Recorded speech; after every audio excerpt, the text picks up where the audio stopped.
Hey everyone, thanks for chiming in for this week's singing tip. And I just kind of wanted to chat with you guys today about what it kind of takes to become a great singer.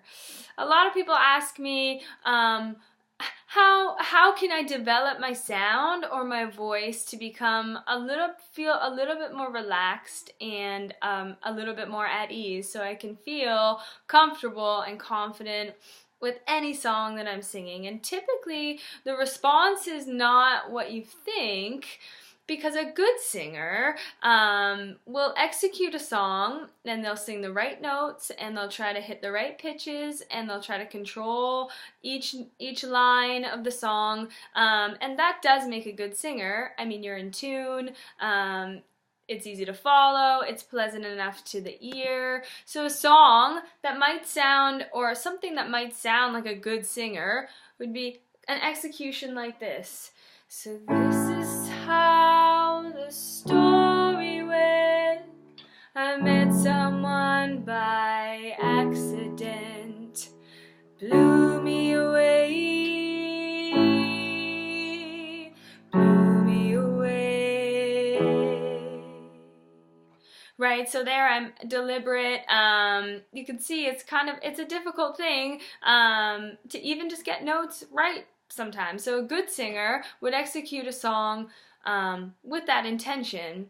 Now, what kind of makes a great singer, right? Like when we think about what's pleasing to us, or what we jive with a little bit, or what's more satisfying, is typically two things that kind of stand out that I think is important to keep in mind when you're practicing your own songs and when you're writing your own music, or if you're just singing for fun. It's important to think about phrasing.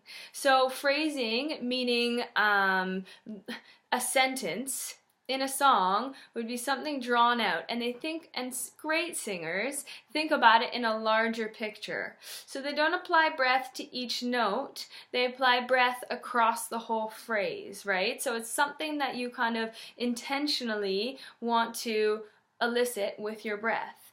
And something that would go push and pull with that a little bit is just dynamics, right? So you want to work with phrasing, learning how to sing through a sentence in a song, right? And thinking about it as one breath or one vowel will help to make that song feel a little bit better for your voice and for the listener. And then to apply some dynamics, right? Like dynamic control is something that really latches on.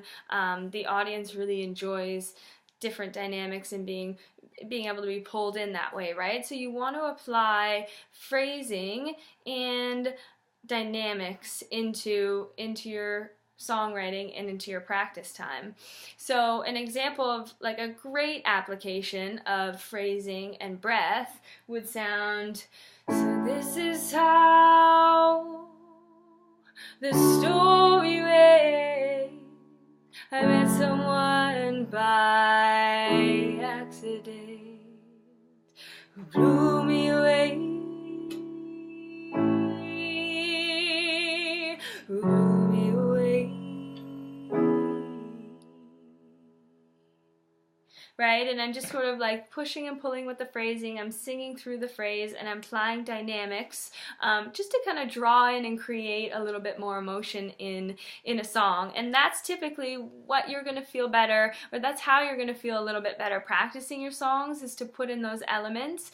And it's typically going to be pleasing to everyone, so you can kind of build your confidence and learn and grow from there. A simple exercise for you guys to practice as far as dynamics go would just learn how to sing or match a pitch with something, and then I want to think about the back of my voice and my vocal folds, right? I like to think of it as one long elastic, or like toffee, if you will, and it can kind of get thin, but then as you grow in dynamic, it's going to want to grow and expand as well, right? Like a muscle, right? So we want to think when we're doing it, we're here, if we just even sustain a note,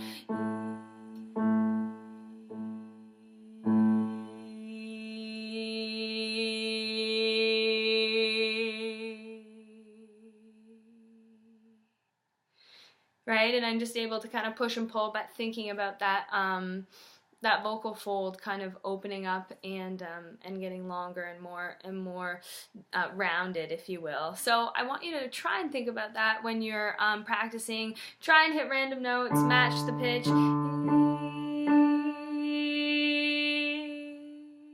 and imagine that vocal fold happening, and or singing on different vowels.